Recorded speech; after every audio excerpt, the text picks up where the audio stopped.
Case studies on environmental management policies, biodiversity and socio-ecological production landscapes and seascapes. Hello everyone!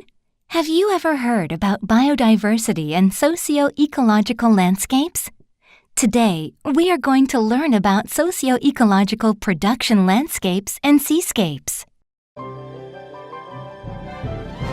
1. Background knowledge. Biodiversity loss and the unsustainable use of ecosystem services are serious threats to human livelihoods, economic development, and well-being. The Convention on Biological Diversity tries to tackle this challenge. Its objectives are the conservation of biological diversity, the sustainable use of its components, and the fair and equitable sharing of the benefits arising out of the utilization of genetic resources. Adopted in the 10th meeting of the Conference of Parties, COP, of the Convention of Biological Diversity, CBD. The rationale for the Strategic Plan for Biodiversity 2011 to 2020 is that biological diversity underpins ecosystem functioning and the provision of ecosystem services essential for human well-being. It provides for food security, human health, the provision of clean air and water. It contributes to local livelihoods and economic development, and is essential for the achievement of the Sustainable Development Goals, including poverty reduction. The vision of the strategic plan is living in harmony with nature, where by 2050, biodiversity is valued, conserved, restored, and widely used, maintaining ecosystem services, sustaining a healthy planet, and delivering benefits essential for all people. Thus, it is vital to protect biological diversity, but at the same time, it is critically important to ensure human well-being through the sustainable provision of ecosystem services. How can we achieve this vision? One of the answers to this question is the promotion of the socio-ecological production landscapes and seascapes with local communities. Humans have influenced most of the Earth's ecosystems through resource extraction and production activities in ways that are often harmful to the environment, such as mining, logging, infrastructure development, urban development, agriculture, fisheries, and livestock production. However, around the world, there are examples of communities that live in harmony with nature and are in fact beneficial to biodiversity conservation. By supporting a diversity of animal and plant species, communities' efforts to adapt to their surrounding environment and to enjoy its bounty from one generation to the next have created unique sustainable landscapes and seascapes that provide them with goods and services. These areas may be known by traditional names like Dehesa in Spain, Ahupua'a in Hawaii, and Satoyama in Japan, while recently the term socio-ecological production landscapes and seascapes has been coined to refer to them collectively. In these landscapes and seascapes, communities are engaged in natural resource management and at the same time benefit from the surrounding nature. Thus, the socio-ecological production landscapes and seascapes is one of the great ways to achieve the vision of living in harmony with nature. With strong community engagement, it would be able to strengthen, first, biodiversity conservation, second, promotion of the sustainable use and management of natural resources, third, respecting indigenous, local, and women's knowledge related to natural resource management. Fourth, community governance including governance to manage common resources. And fifth, improvement of livelihoods. However, these strongholds of biodiversity and sustainable living are increasingly threatened by rapidly growing human demands, industrialization, urbanization, climate change, and other threats. How can we maintain, strengthen, or increase socio-ecological production landscapes and seascapes? Take a break quiz. Please read the following questions and choose O or X.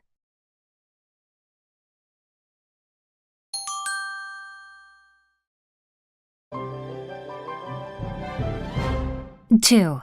Socio-ecological production landscapes and seascapes. The indicators of resilience in socio-ecological production landscapes and seascapes is a unique tool developed for engaging local communities in adaptive management of the production landscapes and seascapes in which they live. This set of indicators is valuable for NGOs, development agencies, and policymakers working on biodiversity conservation and sustainable development with local communities, and for the communities themselves. Using the indicators to assess resilience in production landscapes and seascapes, local communities and other stakeholders engage in active analysis and discussion of how to manage natural resources, foster the well-being of the community and other stakeholders, and ultimately improve resilience in production landscapes and seascapes. When the communities and ecosystem experience pressures and shocks, such as natural disasters, sudden social changes, continuous changes in the climate and environment, and in the political and economic situations, some may collapse with devastating effects on both livelihoods and the environment. Others will be able to overcome these shocks and carry on with little change, while some may even become stronger as a result of such events. This capacity to continue while absorbing, resisting, and recovering from shocks or impacts is called resilience. And it is a key element in ensuring the long-term sustainability of socio-ecological production landscapes and seascapes. Strengthening resilience is therefore critical, but achieving it requires a good understanding of both social and environmental conditions. Therefore, a way to assess resilience is essential, so that stakeholders can develop an understanding of their landscape or seascape strengths and weaknesses. This understanding can in turn lead to the effective development and implementation of endeavors that can address problems and strengthen resilience in production landscapes and seascapes. The indicators of resilience in socio-ecological production landscapes and seascapes were created specifically for this purpose. Resilience is, however, a complex concept that includes many different factors and is therefore not simple to assess. To help understand this difficulty, consider human health. There is no single factor that can tell whether a person is healthy or not. A thermometer measures body temperature and provides us with one indication of health. But doctors also consider blood pressure, medical history, and many other factors to assess a person's overall health. The indicators of resilience in sepals is developed based on field tests in 26 countries around the world, including Bolivia, Cambodia, Fiji, Kenya, Mongolia, Nepal, and Turkey. The indicators, which are strongly interrelated, can be grouped into 5 areas. First, landscape or seascape diversity and ecosystem protection. Second, biodiversity, including agricultural diversity. Third, knowledge and innovation. Fourth, governance and social equity. And fifth, livelihoods and well-being. Scores for each indicator are very high, 5, high, 4, medium, 3, low, 2, and very low, 1. While it is possible for the indicators to be used in different ways for various purposes, they are generally designed to be used in participatory assessment workshops. An assessment workshop can be organized in the local community with the participation of community members and other relevant stakeholders. Prior to the workshop, organizers of the workshop need to collect baseline data about landscapes or seascapes. Resident communities and their key livelihood activities, identifying key stakeholders, assessment of existing data, and translating the indicators into the local language. During the workshop, participants are first introduced to key concepts related to resilience and are asked to consider the events that have affected the community, biodiversity, and other important elements in their landscape or seascape. The role of the facilitator is very important to foster effective discussion at this stage. An important component of the workshop is a structured discussion and scoring of the set of 20 indicators, which captures communities' perceptions of the diverse factors affecting the resilience of their landscapes and seascapes.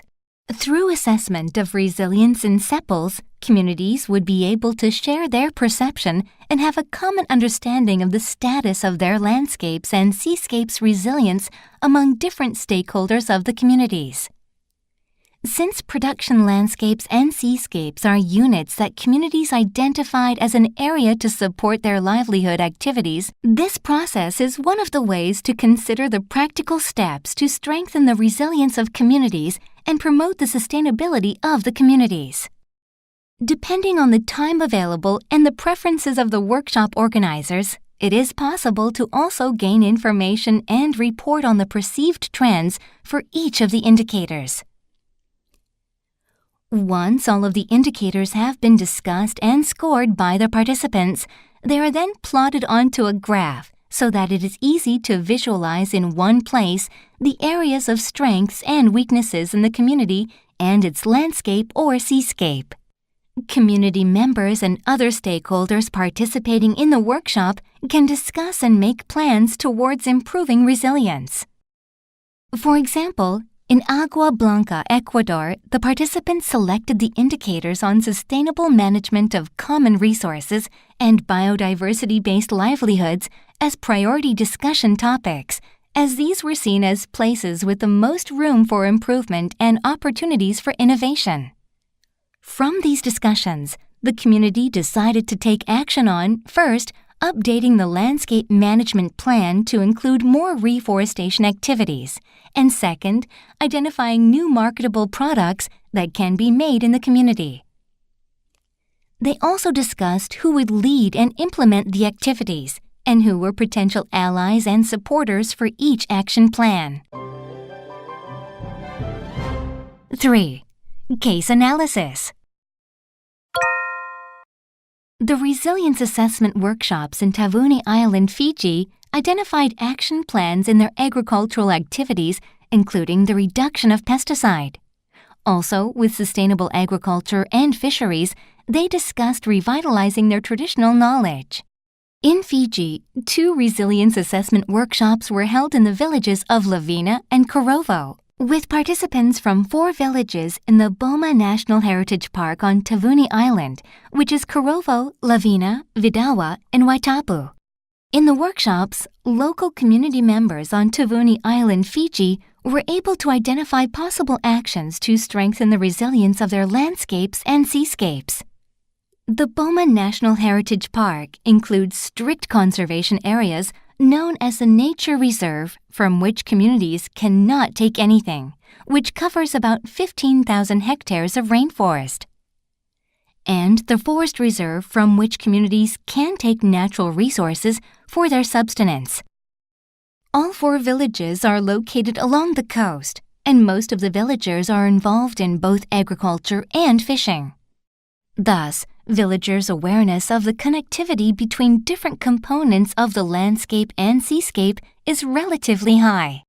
The 4 villages have also been involved in community-based ecotourism since 1990, with funding assistance from the New Zealand Aid Program. Thus, the communities have been actively involved in natural resource management, particularly related to ecotourism. Through the discussions of the group scores for each indicator, the villagers were able to share their perceptions of the status of their landscapes and seascapes, and to reach a common understanding among elders, youth, men, and women. After finishing the group scoring, they discussed ways to strengthen landscape and seascape resilience based on this understanding, which allowed them to come up with concrete ideas. For example, after the individual score of indicators, participants from Waitapu village discussed the reasons for the scoring and reached agreement on the group scores for each indicator on the first day. On the second day, after reviewing the scores and the common understanding of the status of the landscape or seascape, the group selected priority discussion topics to identify possible actions for the village. Then, the villagers discussed each topic and came up with ideas for concrete actions for the village at the end of the second day. Click the More button to see a summary of group scores and the common understanding of the group on each indicator in Waitabu Village as outcomes of the Resilience Assessment Workshop. Based on the group scoring and discussion among the participants, the group selected priority discussion topics to identify possible actions for Waitabu Village in 5 areas of resilience. The group's priority topic among the issues of landscape or seascape diversity and ecosystem protection was the reduction of chemical use in agricultural activities. The proposed activity that the group came up with was reviving traditional collective work. For the area of biodiversity, including agricultural biodiversity, the priority issue that the group chose was reforestation in areas with heavy clearing for agroforestry.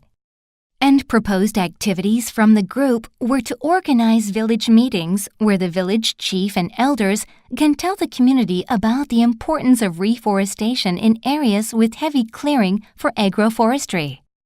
Regarding the area of knowledge and innovation, the group chose revitalization of traditional knowledge, including farming practices, as a priority issue to discuss.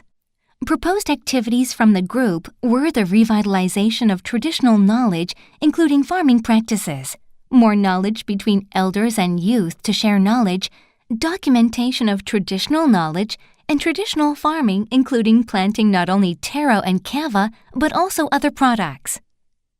For that, taro should be planted every 4 months to harvest every 4 months. Practice agroforestry to protect marine resources.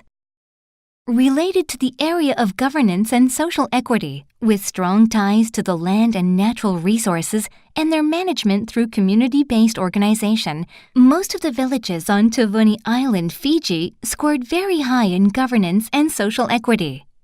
Thus, this topic was not selected as priority discussion for the second day. Regarding the area of livelihoods and well-being, the group chose promotion of more income-generating activities as a priority issue to discuss on the second day. Proposed activities from the group were the following. Plant taro in the off-season. Find good markets for local handicrafts, for example, in a visitor center or at resort hotels. Plant more pandanus to produce more mats.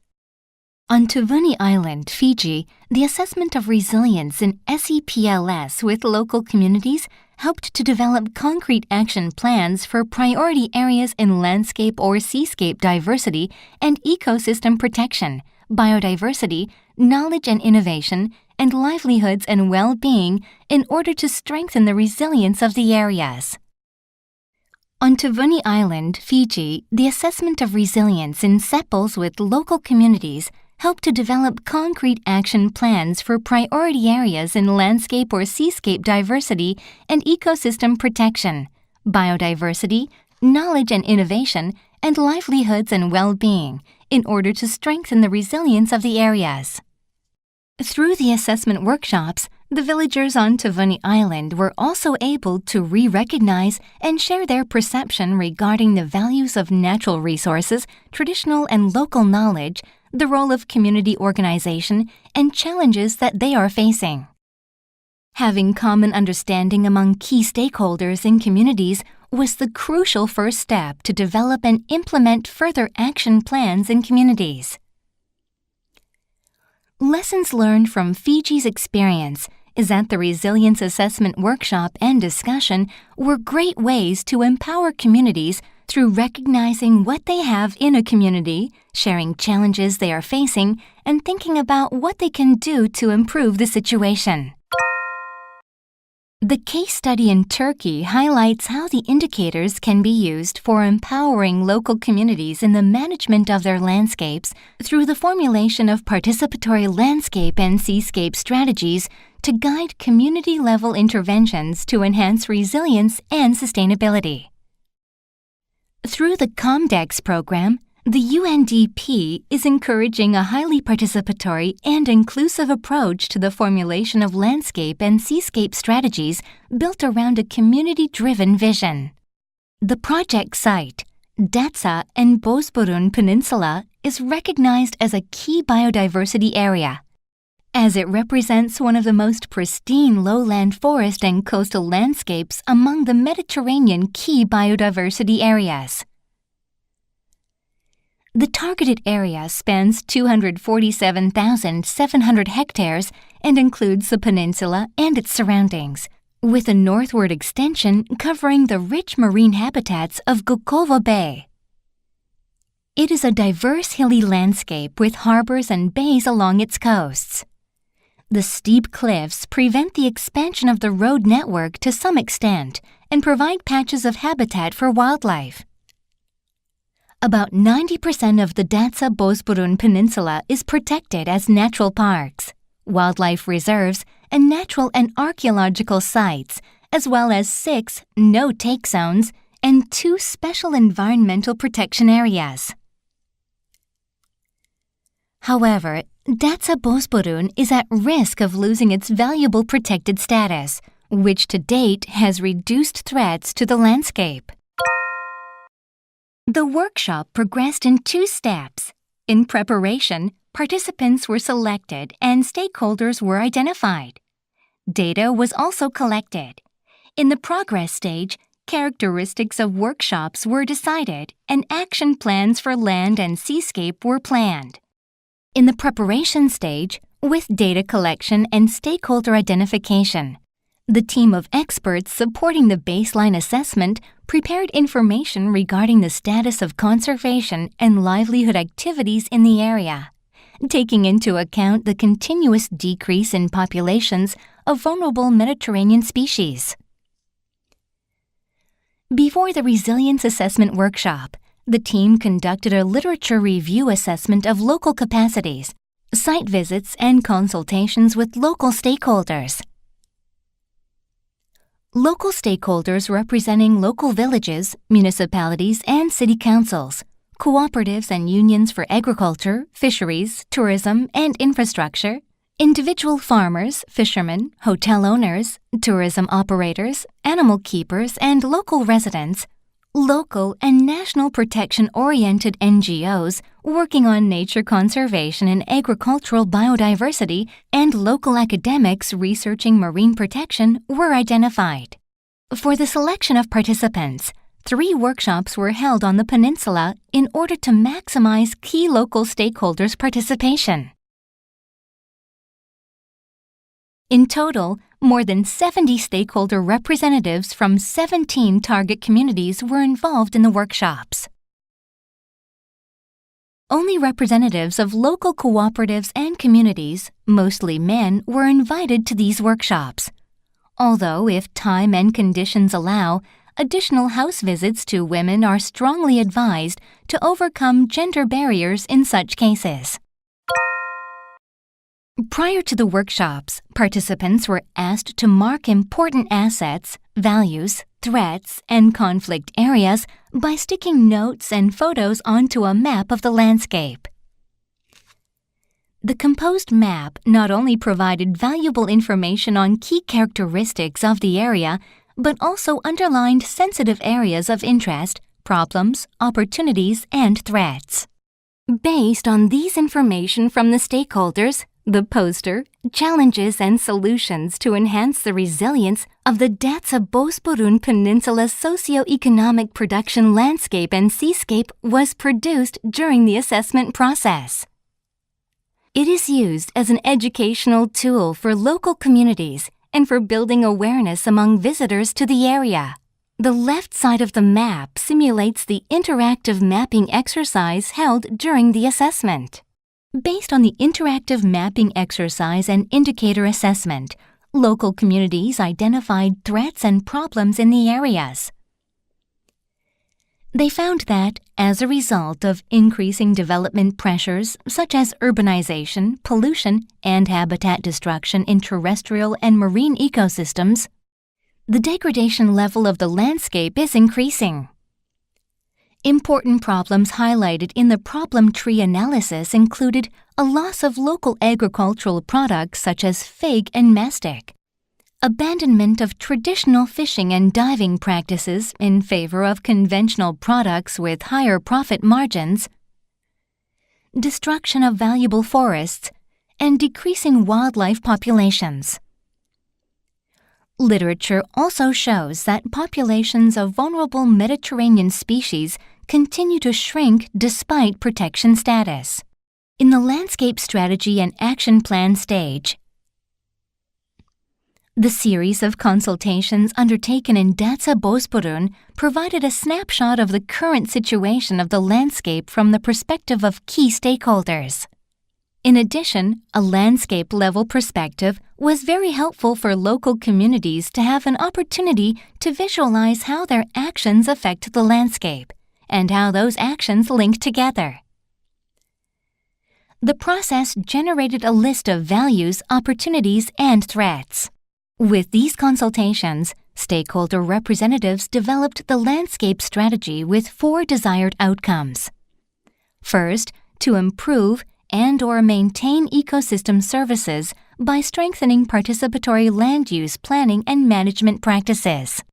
Second, to increase resilience of agriculture through conservation of plant genetic resources and implementation of agroecological practices using traditional knowledge. Third, to improve the livelihoods of the people through eco-friendly community-based enterprises that reduce impacts on the ecosystem and scenic value of the landscape. And fourth, to create and/or strengthen institutional governance mechanisms through more inclusive and participatory decision-making processes at the landscape level. Based on this community-driven landscape planning process, the Small Grant Program National Steering Committee in Turkey selected 9 projects in the Datsa Bosporun Peninsula, all of which are administered by community organizations. Community organizations are designed to improve the livelihoods of local populations while strengthening the resilience of surrounding ecosystems in the target landscape. For example, the transition to responsible fishing practices on the Datsa Bosporun Peninsula and Ghost Net Busters projects aim to protect biodiversity and improve ecosystem services by combating overfishing. While the ecosystem sustainability, rehabilitation, and a start for ecotourism at Hasatevi Hill and the conservation, promotion, and fair trade of Datsa almonds projects are working towards developing resilient agricultural systems.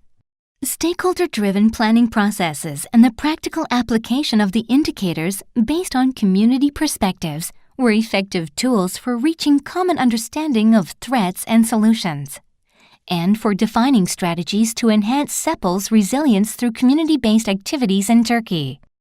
COMDEC's Turkey Landscape Strategy improves the livelihoods of local communities and serves as a collaborative adaptive management tool to protect the Datsa Bosporun key biodiversity area. The COMDEX project in Turkey is currently in the process of conducting an ex-post baseline assessment to assess change in perceptions and adapt planning for subsequent management practices that will reflect lessons learned. Take a break quiz. Please read the following questions and choose O or X.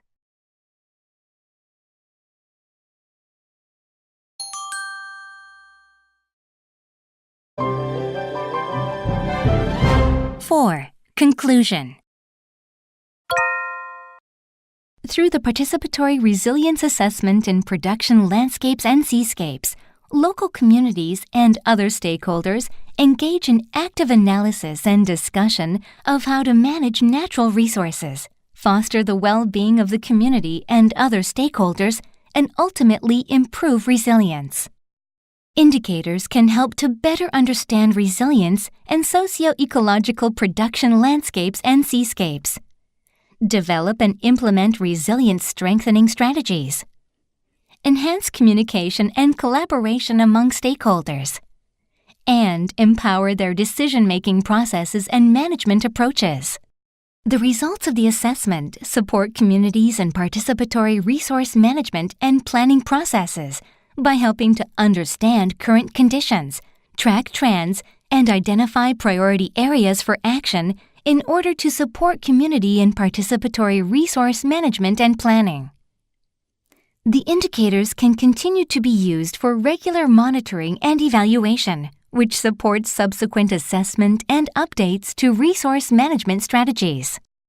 These processes encourage smooth communication between stakeholders and enable adaptive management, local capacity building, and local process development. The goal is to contribute to realizing sustainable societies in harmony with nature. Summary. Let's review and summarize what we've learned so far.